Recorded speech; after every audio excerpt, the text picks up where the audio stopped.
Welcome to Koali Days. This is one of the first sessions of our week together. Thank you for taking the time to be here today. My name is Bess Jensen, and I'm a customer success manager here at Koali. And we're going to be spending our time together today taking a look at the pre-award module that's an essential part of our sponsored program suite. So just a couple quick slides, and then we'll be spending most of our time in the demo itself. So there's me again with my email. And of course, all of us are in Socio as well. So please, if you have questions following this session or any session, please don't hesitate to reach out to us. We would love to chat. So just to give us a little bit of a foundation today, particularly for people who may not be as familiar with the Koali Research Suite, what you can see here is we have a set of compliance modules, conflict of interest and conflict of commitment, and then 3 different protocol options, IRB, IACUC, and newly provided IBC.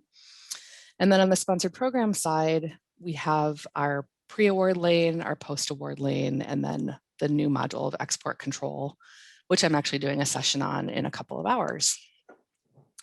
So today's focus is going to be on pre-award. And with that, we're going to be taking a look at proposal development, both in general and including system to system to grants.gov, institutional proposal, and negotiation.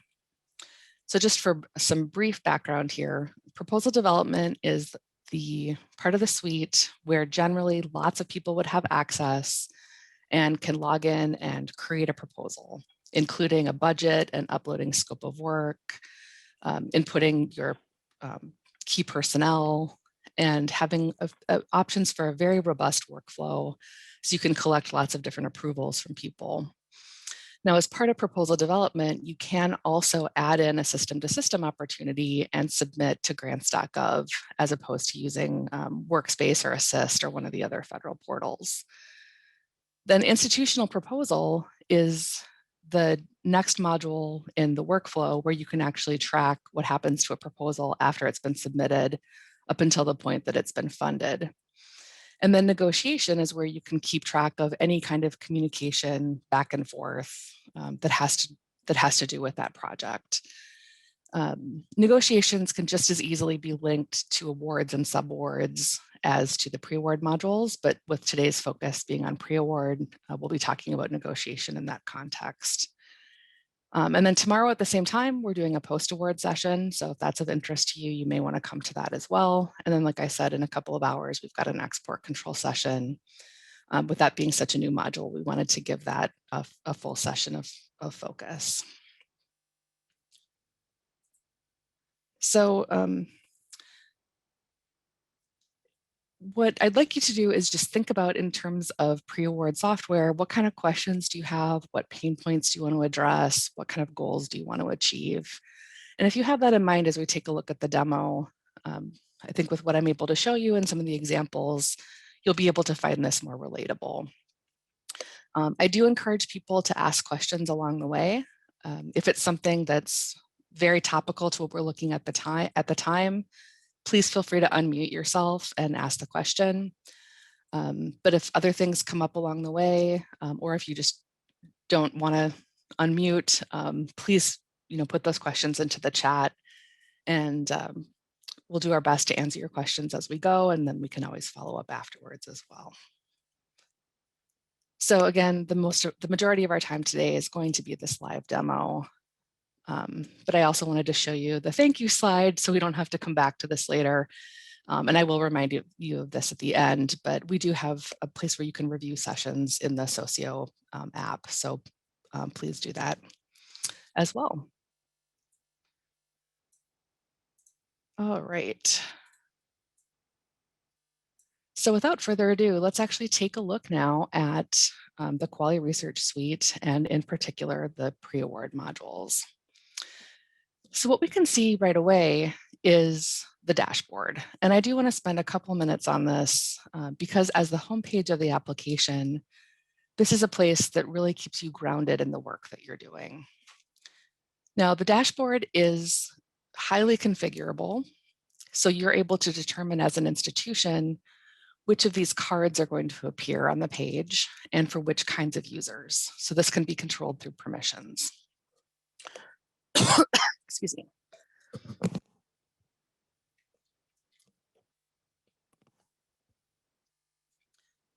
And then for every individual user then that gets these cards to show up on their dashboard that you've given them permission to view, they can also then dig in a little bit further and decide if there's anything that they want to turn off that they've been given access to in order to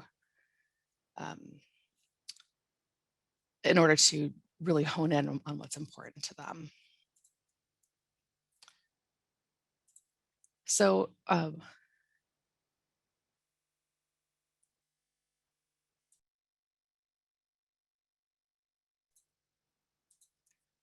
I apologize. I need just 1 minute.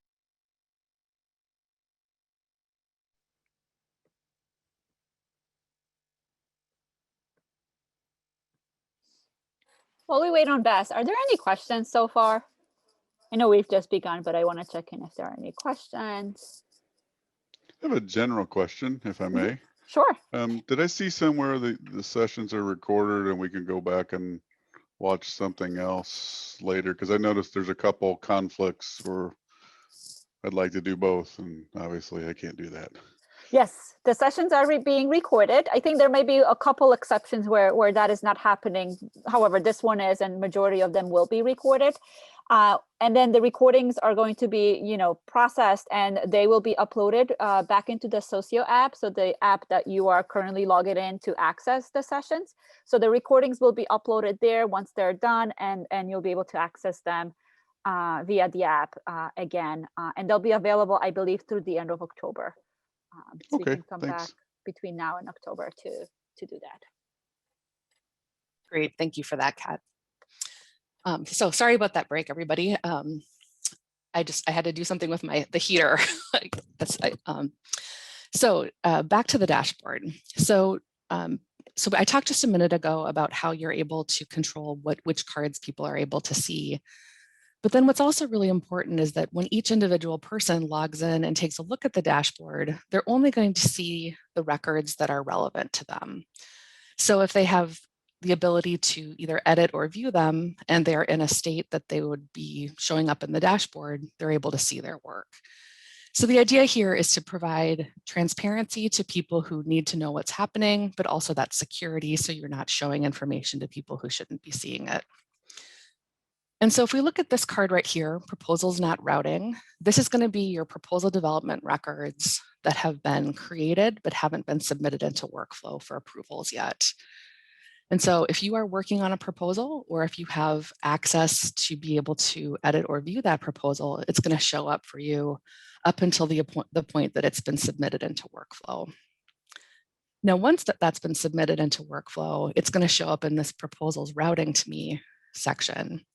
And what's really nice over here is that it's going to tell you if it's your turn to approve, or if not, how many steps away is it? And for any of these, you're able to go in and do a sort, so you can see things in a particular order. Maybe you want to see things by deadline date or by sponsor name. There's also a filter option. So rather than just doing a sort of everything, you're able to do a specific search by whichever criteria here is relevant to you, and really focus in on what it is you want to take a look at. And of course, with proposals that are routing, things like being able to look at a deadline date or an opportunity ID can be really important in helping you prioritize your work. Then as we scroll down here a little bit further, we have the institutional proposals work in progress. So any institutional proposal, and again, that's the proposal record that's going to help you keep track of what happens to your proposal between the time that it's been submitted to the sponsor, and then if you find out if it's been funded or not. So if any of those are in progress, those are going to show up here as well. I'm going to skip over awards and subawards because that's part of the post-award portion of the suite. And then down here, we have negotiations. And so we can see here the different negotiations that appear for the user that I've logged in as. And what's awfully nice about negotiations too is that you can, well, actually with any of these, you can click on that button and go right into the record.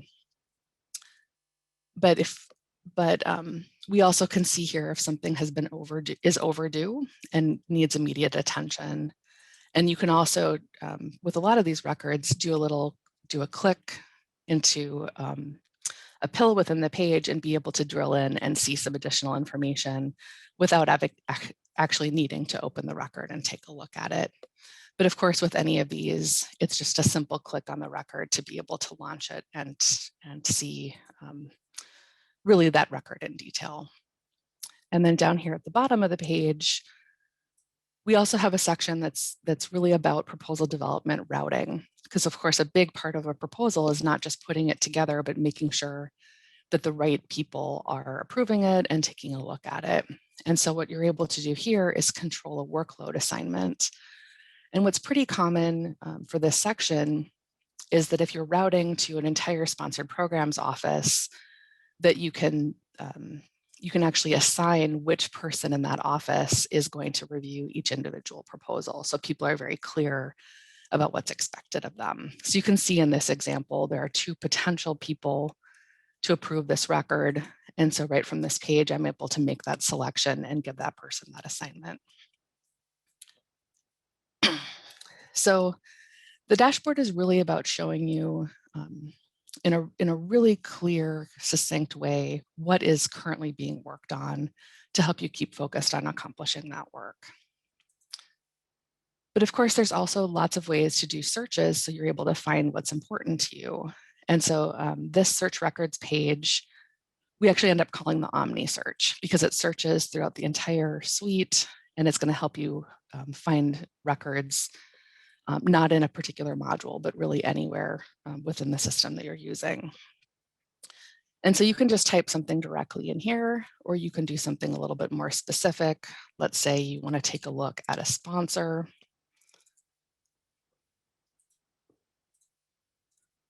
So I'm going to put my sponsor in there, and then I'm able to see all of my search results.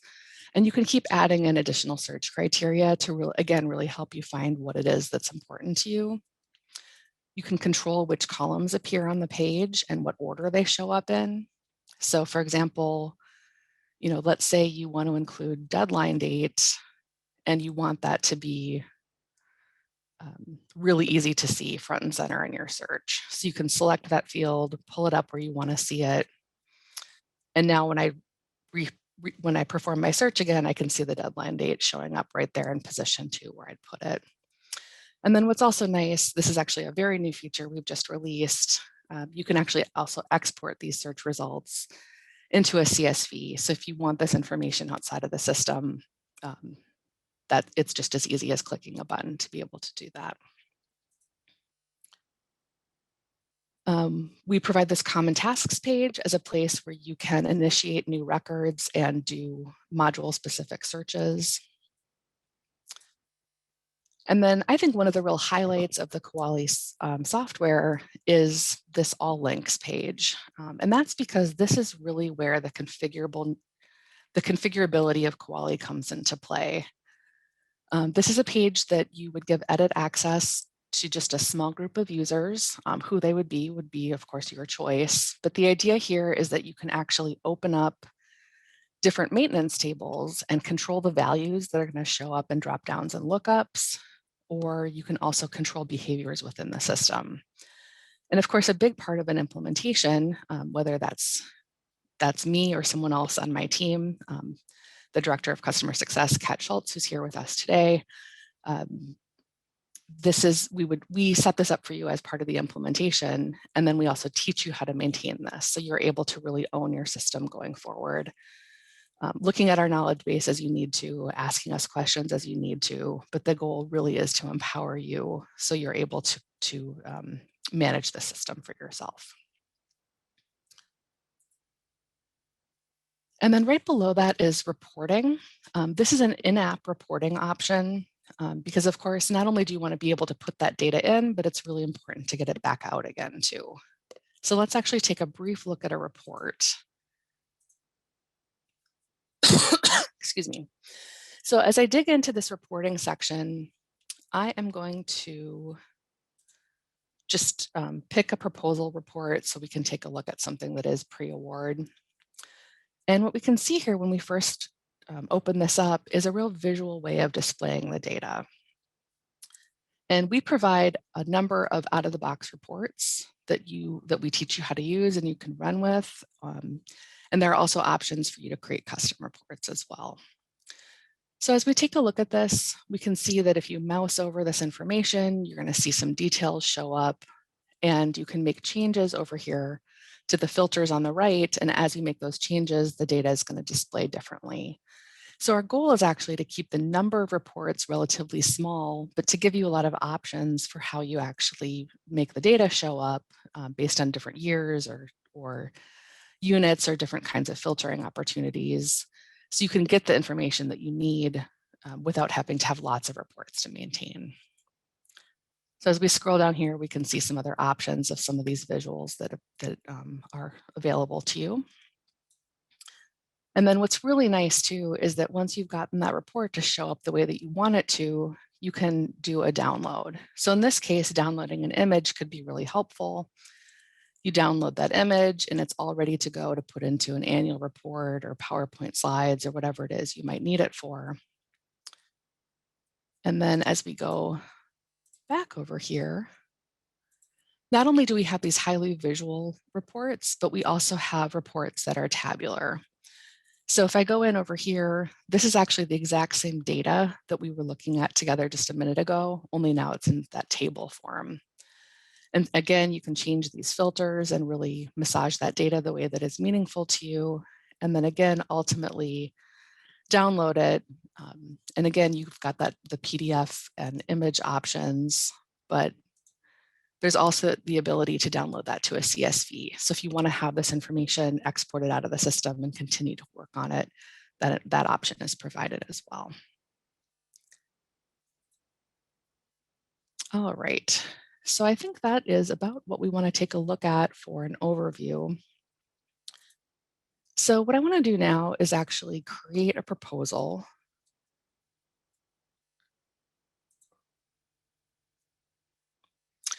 So we can get a sense, first of all, of what creating a proposal is like, but also just the experience of creating a new record in Koali in general.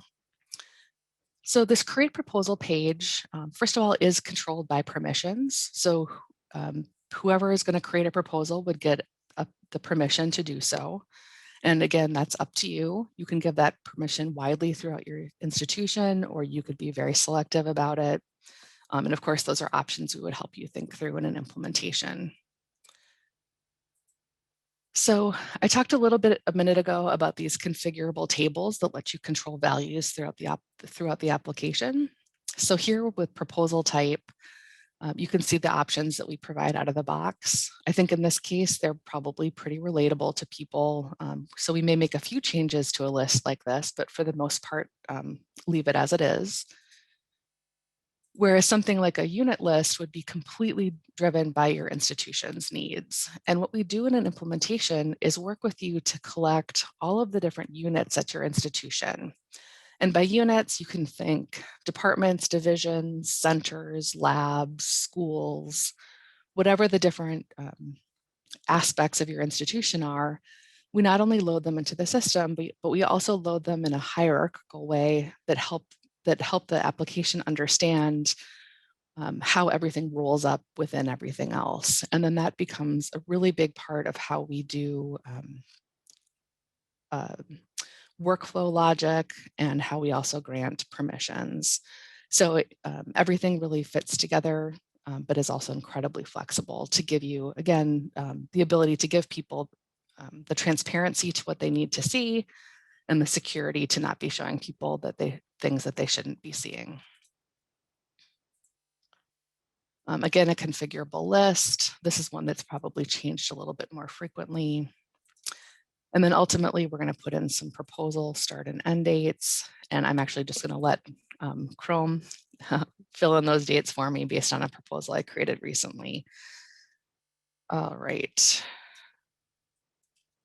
And of course, we're going to put our title in here and then input our sponsor. That sponsor list, of course, is going to be a list of the institutions that you have submitted to in the past. and we'll be submitting to in the future. This is probably the most regularly maintained list after go live, because of course, a big part of research administration is that you're always submitting to a new sponsor. So this is one of those first tables that we would teach you how to maintain. So you're able to continue to maintain this going forward, whether that be adjusting a name or adding a new one or marking an institution that used to be active to now be inactive.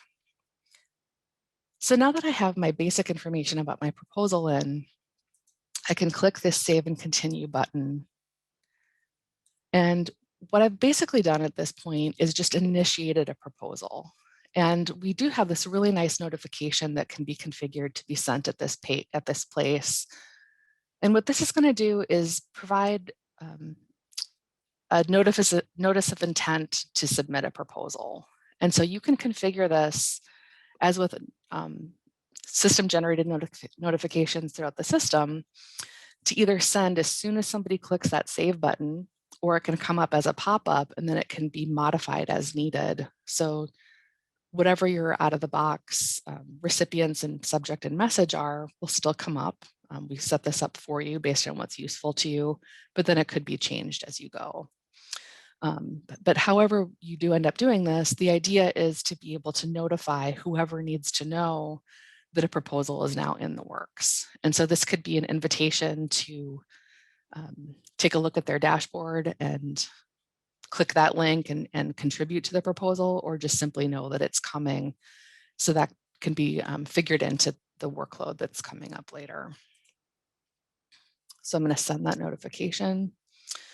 And now what we're able to see is the first page of my proposal, which has been populated by the data that I just put into that initial screen. And it's not locked down. You can continue to make edits here as you need to. So we can see here within this proposal, we have a number of options across the top. Of course, turning data validation on at this stage is going to give you an awful lot of errors because you've barely gotten that proposal started, but it's important to know that this is here.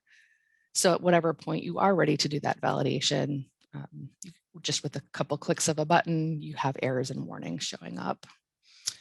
This print button is going to let you generate forms that include the data from the proposal. The copy is really handy too. So you may imagine you're creating a couple of proposals for the same deadline, or maybe a resubmission proposal of something that wasn't funded. Rather than starting from scratch every time, it can be a real time saver to start with a copy and then work from there. Medusa, we're going to see in more detail in a little bit. This is really where you're able to link different records in the suite and be able to jump easily from one place to another. So let's actually take a look here at a couple of the tabs. So this is a link for the system to system opportunity. So proposal development works really nicely whether you're using system to system or not.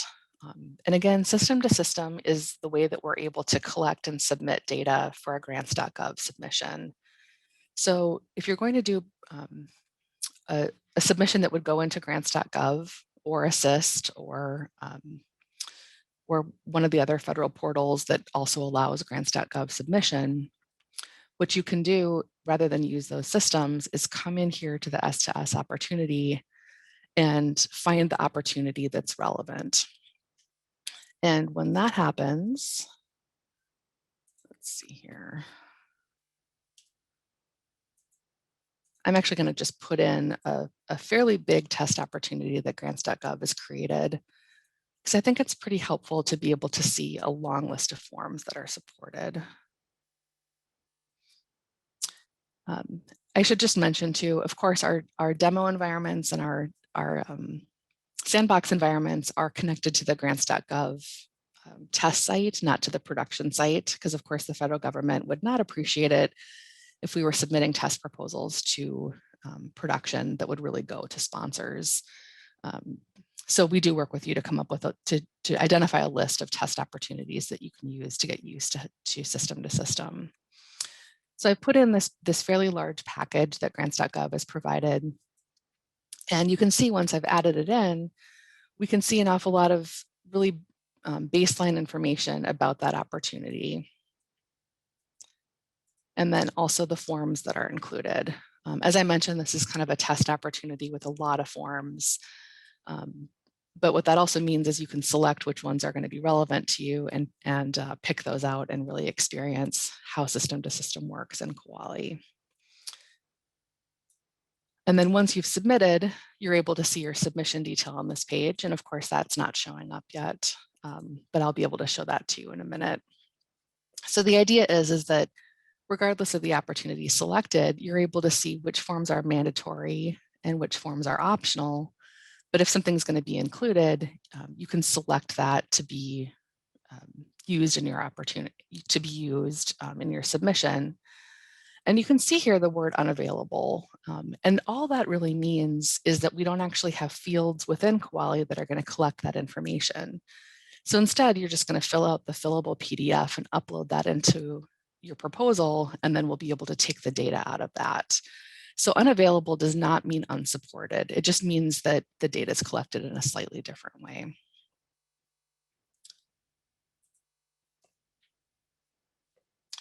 So you can see here, you're able to collect an awful lot of information about the proposal, including the submission details.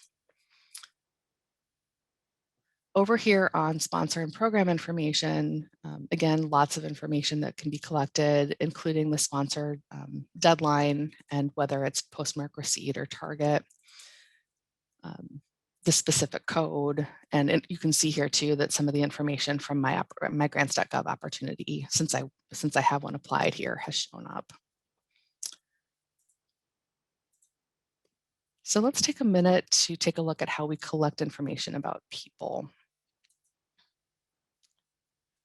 So one of the things that we do in an implementation is work with you to either collect and load your HR information, or work with you to create an ongoing interface between your system of record for HR data and Koali, and then use one of our APIs to be able to send updates on a regular basis. And so the idea is to get your HR data into the system and be able to have that information available to search and select. So in this case, I'm just going to put in the last name of someone that I know is in the system, select her and add her into the page. And you can see these very relatable roles that you would select from to identify what that person's role is on a project. So I've now added in my PI, and I would continue that process to add in additional key personnel as needed. And once a person's been added, we can see some information about them that can come in either regularly through the API or through manual entry in the person records within our system. So we've got some basic information about this person. You can add in information then as needed if it's not part of the profile that's already been created that will populate automatically here. We've got information about the organization, some extended details about them. Some of this information, if it is going to be a grants.gov proposal, becomes very important. In other cases, you may skip some of these sections because you don't actually need to collect it for internal purposes. The certification page, I think, is important to take a brief look at.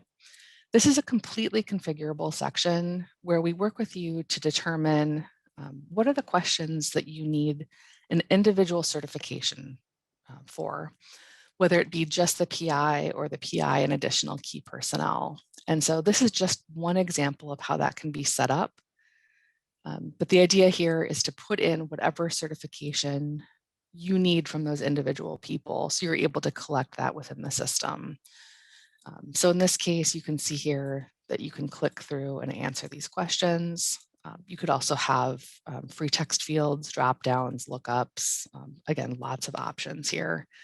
But the idea is to have people attest to whatever you need them to attest to as an individual.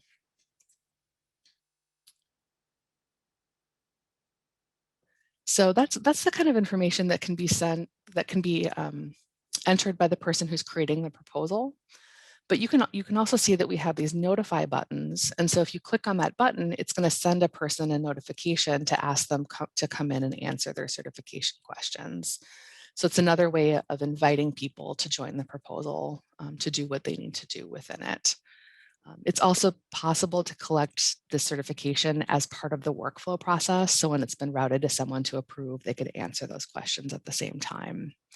So just one of many nice examples of the flexibility that Kuali offers that gives you the confidence that you're collecting what you need to have that really important approval audit trail, but in a very flexible way that lets you do things that match your business process.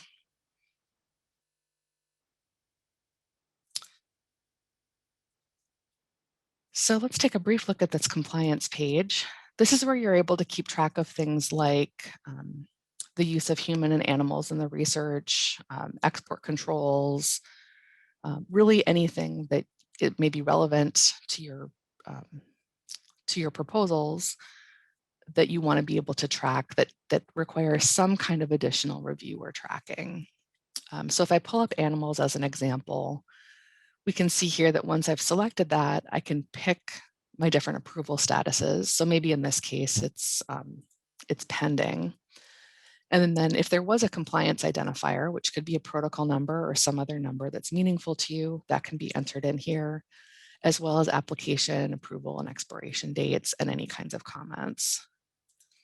And so, at the time that a proposal is being submitted, chances are things are going to be in a pending or not yet applied status. But this information is going to continue to live in future modules within the system. So as this application moves through the research administration lifecycle, you have the starting point to work from, and then you can keep updating it as it progresses. Of course, a place to upload attachments is really important. You can see here that we have a place where general proposal attachments can be uploaded, where personnel specific attachments can be uploaded, a place where grants.gov abstracts can be added, and where internal attachments can come into play as well. And so the idea with these uploads is that if you're collecting this proposal information for internal purposes, that those attachments can be whatever file type is useful and relevant to you. And then if it's going to be a submission that also goes to grants.gov, we'll have some more validations at play that help people put the right kinds of attachments in the right places. So really, to do an attachment, I think, is a pretty simple process. You're able to select the type of attachment that is relevant to you, and whether it's complete or incomplete. The idea being that sometimes you want to be able to attach an incomplete draft that then other people who are going to be working on that proposal can have access to, and then eventually replace that with that complete version once it's ready to go. So I'm just going to put something in here.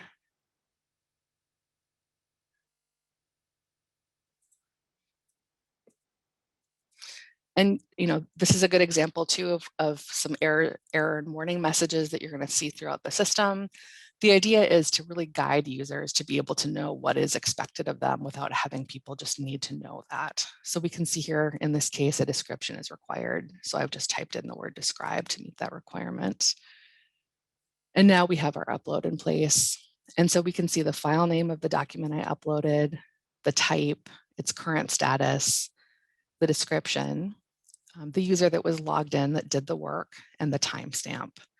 So everyone who has access to this proposal has some really important baseline information about this attachment, and of course can click on it to view it as needed. But the idea too is to be able to give people that summary information at a glance without having to open every attachment every time they want to review it. The personnel section is where bio sketches or any other kinds of personal information can be uploaded. And then the internal section is where you can collect internally important information that wouldn't be part of a submission or isn't part of that proposal that's going to the sponsor.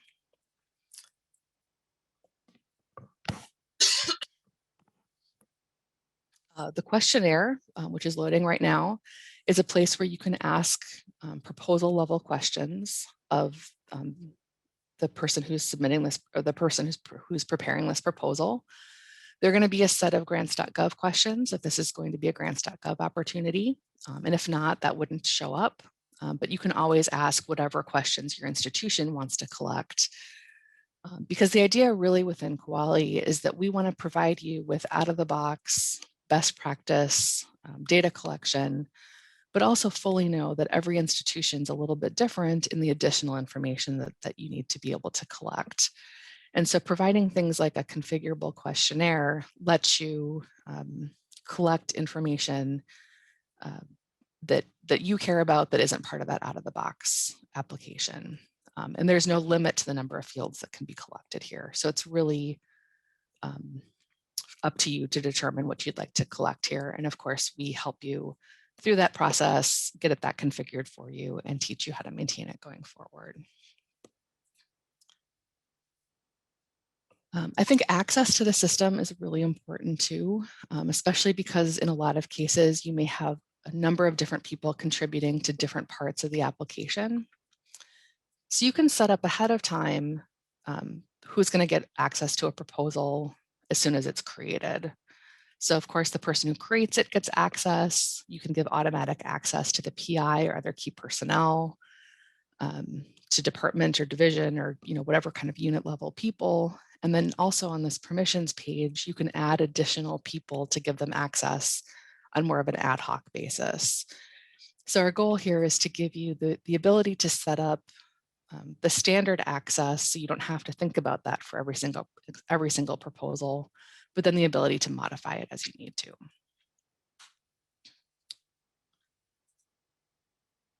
And then the budget here, we don't really have time in a 1-hour session to go into in detail. But I do just want to briefly show you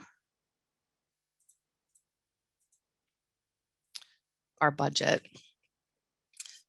This is a part that is highly configurable as well. The idea being that we're going to work with you to either create summary budgets or detailed budgets, or maybe a combination of the two. And you may have seen too, just a minute ago, that there was a place where it gave me an option to select whether or not it would be a modular budget. So of course, if you're submitting to NIH and will be submitting a modular budget, then you would have wanted to say yes to that instead of no, like I did. So the idea here is to be able to budget your personnel, your non-personnel. With subawards, you can actually have your subaward, your subrecipient fill out the fillable PDF and actually just upload that into the system rather than enter that information manually. And there's also the ability to be able to do some kind of summary level entry of your direct and indirect costs if you really only need a summary budget. So, there's a lot that we could talk about with the budget, and actually there are some changes coming to the budget as well that are going to be covered in an upcoming session. But if you do want to see the budget in more detail, please let us know and we'd be happy to show that to you.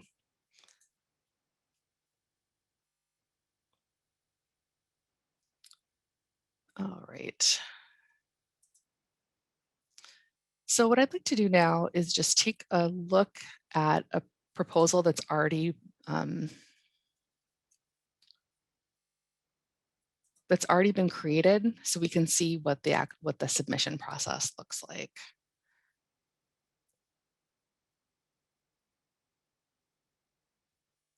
Let's see here. This is one I had created ahead of time because, as you can imagine, it's going to take a little while to get that full proposal put together. So this proposal has largely already been filled out. And this is actually a great point then to click on data validation and to turn it on.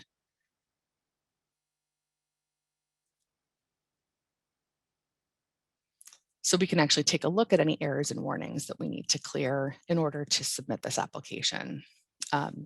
As I think you're probably used to in other systems, errors are something that have to be corrected before you can submit, and warnings are really at the user's discretion. So you can see in this case, I've already cleared all of my errors and I just have a warning. And This is a warning because I don't actually have a budget in place. And so with any of these, in order to resolve an issue, you can click on this Fix It link, and that's going to take you over to the section that you need to take action on in order to fulfill that requirement.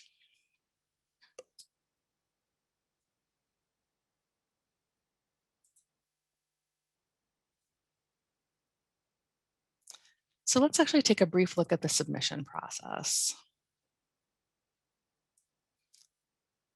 So when the person who's creating the proposal is ready to submit it into workflow for review and approval, they can come to this summary and submit page. And you can see down here, we have a number of different buttons that can be clicked. The key here really is this submit for review button. That's going to take this proposal out of its pending status and submit that into review. So once that button is clicked, Quali is actually going to perform those validation checks. So even if you haven't turned validation on, we're going to validate for you at this point, so you can't accidentally submit with errors. So I'm going to submit with warnings. And this little message is coming up because the person who's submitting right now is also part of the approval workflow later on. And so this is actually letting you choose if you want to receive those future approval requests or not. And if you say no, then you're basically signing everywhere you need to sign all at once. And you don't need to see it again when it actually would reach you as part of the workflow process. And if you say yes, then it's going to solicit that approval from you later on.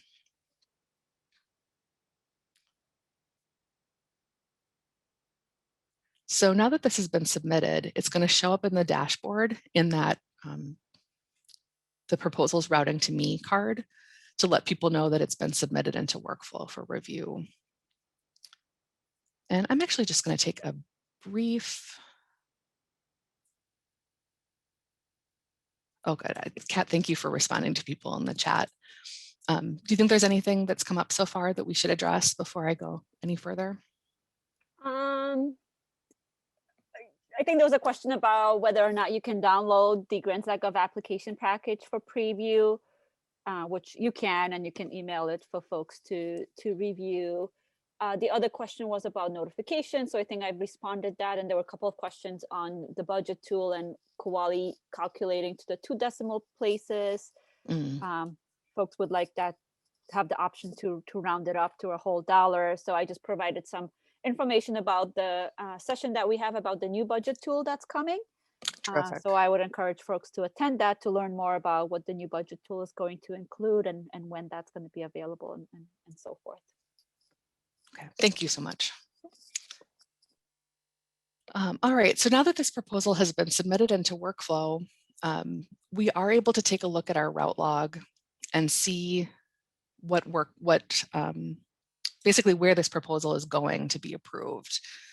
And so we can see here that this user has saved it and completed it, and now it's pending the approval of the key personnel, the department heads, and the college heads. Now, this workflow is something that we build for you individually for every implementation. So this is just an example, but I think it's important to take a look at this because what you're able to see here just basically happened behind the scenes because of information that was entered into the proposal. So what we want to do is build in that automated workflow logic so people don't have to think every single time, who is it that needs to take a look at this and approve it? It's just going to go to them automatically. And actually, as I dig down in here even further, we can even see, their approval stops after the one that shows up automatically.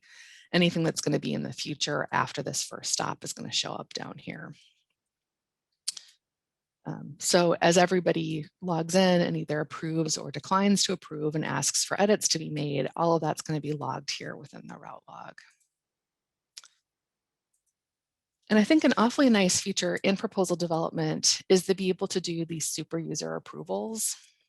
The idea being that you can grant specific people, typically sponsored programs people in a central office, the ability to do a super user approval on behalf of one or more people in your approval system. So if for some reason somebody just cannot get to their computer and do that approval, Maybe they send you an email or a phone call or something, you're able to go in and approve on their behalf.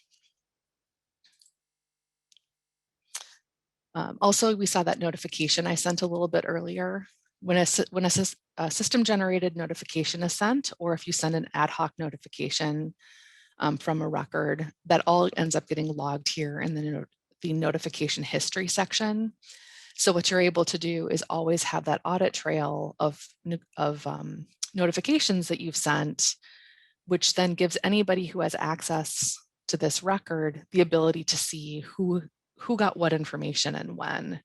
So this is all information that would have been sent to these recipients over email that's showing up in your proposal itself. But let's actually do this submission here. So you see here that I do have this option to submit to S2S. So even though we haven't already taken this proposal through all the different workflow stages to have everybody approve it, as soon as it's been submitted, it is available for system to grants.gov. And if you do happen to submit to grants.gov before everybody internally has approved, that's perfectly fine. This is built this way, so you're not going to miss a federal deadline. And if you do happen to submit to system before those approvals are in place, the proposal will just continue to collect those approvals until they're all there, even though the submission's already happened. So what I'm going to do here is just do that submission to system to grants.gov. And what we can see here is that it's taken place. It's been successfully processed. It's been submitted to system with my grants.gov tracking ID already appearing. And when I click this refresh button, I can see that my status is going to change, and now it's been validated. And so you can hit that refresh button in order to be able to see the status change as your submission is processed through the grants.gov and potentially through an agency portal as well. And Kat had mentioned just a minute ago, somebody had asked about being able to preview your data in the grants.gov forms, which is definitely supported. Another thing that's awfully nice at this stage, after you've done a submission, is that you now have grants.gov zip file.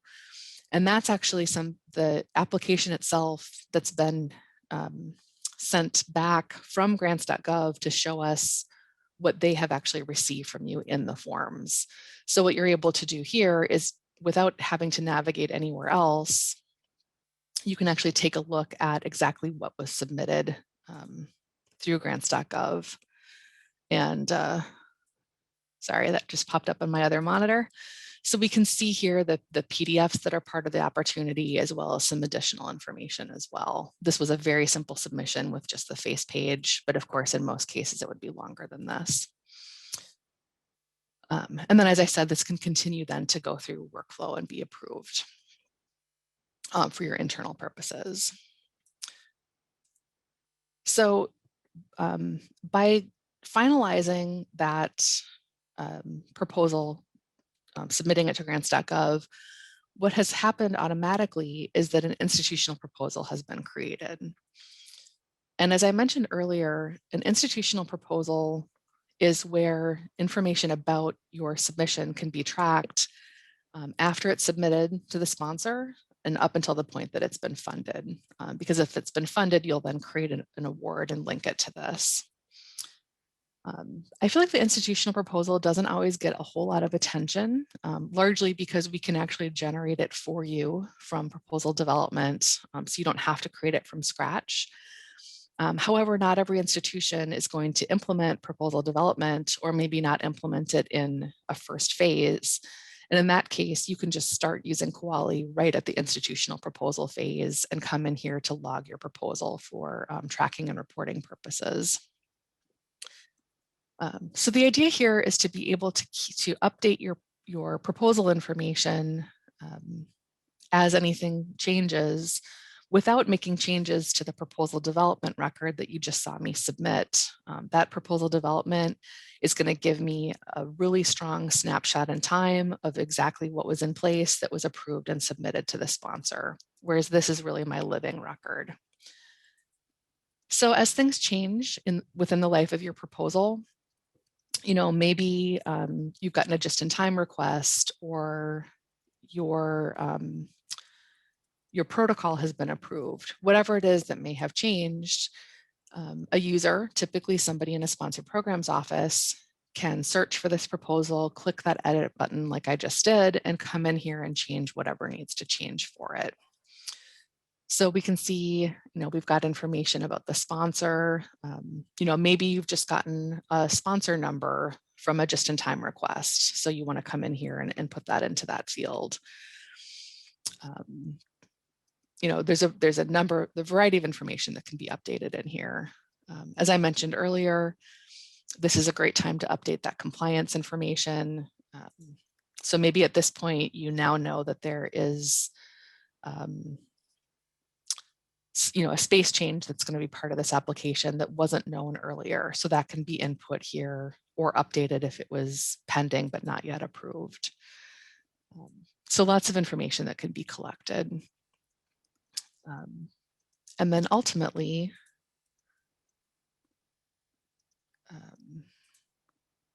once you've made whatever edits you need to make to this proposal to keep it up to date with whatever is happening to this proposal as it's being considered by the sponsor, you can come in here, click that submit button, and then just like with the proposal development earlier, it's going to tell you if you have any errors that need to be resolved.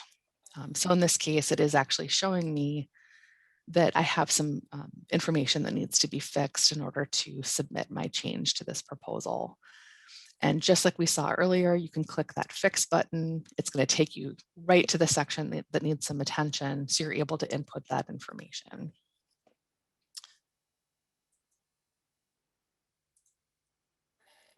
And the last thing I'd like to be able to do is just briefly show you the negotiation, because I think that's an important thing to take a look at as well. So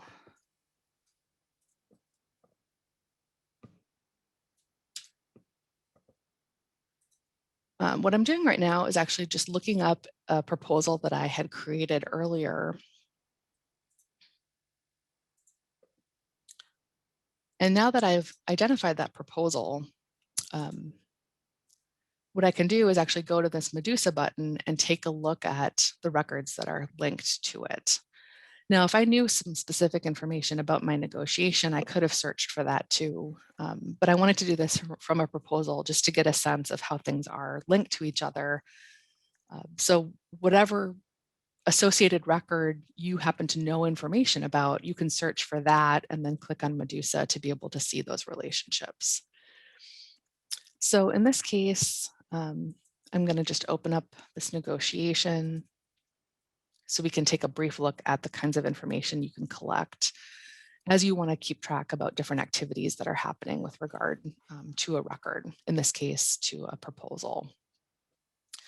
So within a negotiation, you can keep track of basic information like, what is the current status of whatever is being negotiated.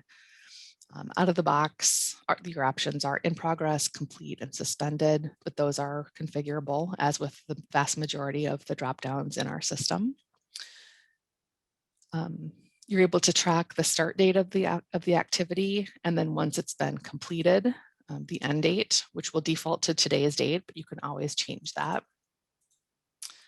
You can see here that we're going to add up for you the number of days since the negotiation started. Hopefully you're never in a state where something's actually taking 200 days to negotiate, but whatever number of days it is, it's going to show up here. And you can track the negotiator and then whatever it is that's being negotiated. Now I got to this record because it was linked to a proposal that I looked up, but you can see here that negotiations can be linked to proposals, awards, subawards, or to nothing. And I actually want to speak to for just a minute about that none option, because it can be really nice in the quality research system to be able to track unfunded agreements, like maybe a material transfer agreement, a confidentiality agreement that has nothing to do with sponsored research, but is still under the purview of people who are managing your sponsored research enterprise. And in that case, you can just select none and you don't have to have it linked to anything. So it can be standalone as well. So highly flexible. And then the idea down here is that you're going to track the different activities that take place to get something to be completed. So in this case, you can see here that I've got a draft document, a conference call, another draft document. And if I dig into here in more detail, I can see, what's the location or the responsible party? What was that activity? What was the start date? Is there an end date? You can enter a follow-up date, describe the activity, and upload any attachments. So the idea here is to be able to have one place to be able to input and keep track of all the different things that happen to get something agreed upon, executed, whatever the end state is going to be. And not only is this a really helpful tool for the person who's actually doing the negotiation, but it can be made visible to other users, in which case they would have the transparency to see how something is moving forward, and be able to do some self-service without having to ask for information all the time to find out how something is progressing. So we are just about at time. Let me just check in with Kat or with anybody else here to see if there are any last minute questions we can answer before we finish. I tried to answer some of these questions on chat. If my answers don't make sense, or if you have any follow-up questions, don't hesitate to chime in and we can speak more to some of these. Okay, terrific. Did anybody have a follow-up question or anything else they wanted to ask?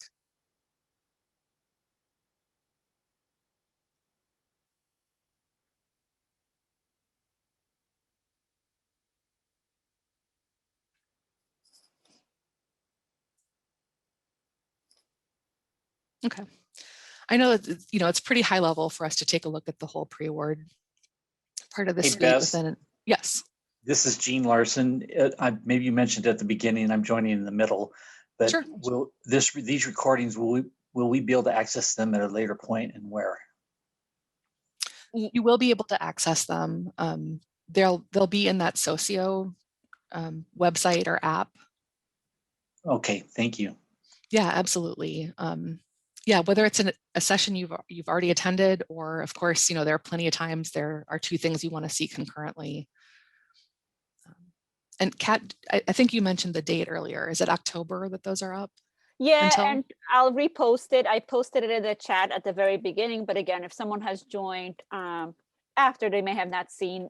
Oh, sorry, I copied the wrong post. Give me 1 second. So yes, all of the recordings will be uploaded back into the session in the application, the Socio app, and they will be available through the end of October. So you'll have some time to reference and watch it if needed. All right, terrific. Thank you. So thank you to everybody who took the time to be here today. I know we got into a few details, but pretty high level. So if there's anything you want to see more of, we'd love to hear from you and do something more tailored to help you see the suite in more detail. And I think with that, we will bring this to a close and send people off to the next session. Thank you. Thank you. Have a great day.